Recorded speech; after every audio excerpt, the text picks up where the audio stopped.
Well, many residents of the southeast Texas coast are dealing with the devastating aftermath from Hurricane Harvey.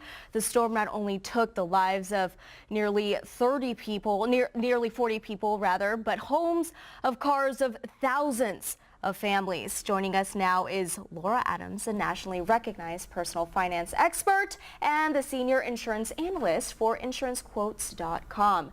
Good morning. How are you? I'm good. Thanks for having me. Thank you for being here. Now let's go ahead and start off with, the question is for families that are in this situation, what do I do next? Yeah. What's the next step after they've endured such a hardship of their cars and their homes being flooded?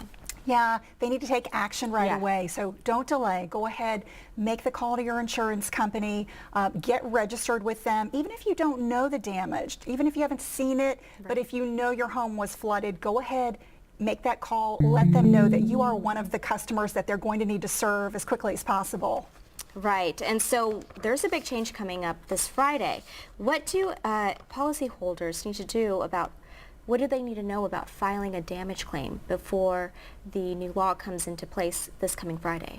The law won't affect how you make a claim or the fact that you should, but if you do get involved in a lawsuit, this new law is going to reduce the penalty that consumers can get from an insurance company if they make late payments. So if they don't get their payment on time and they end up suing the company, the penalty that a consumer would be entitled to is going to be reduced from 18 down to 10%.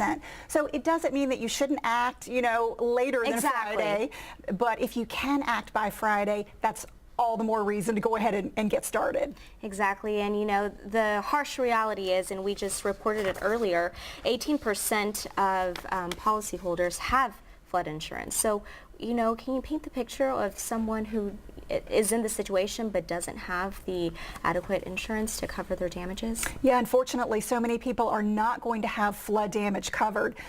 There may be some federal assistance. We know that there's at least $36 million that have been allocated. That's not going to go too far, though, over hundreds of thousands of homes. So there may be some compensation, but it's certainly not going to be enough to get people back before they were, before the storm. So a lot of these expenses are going to be paid out of pocket, unfortunately. And it's a good reminder to everyone else that flood insurance is so critical and important, especially in these cities that are near water and near the coast.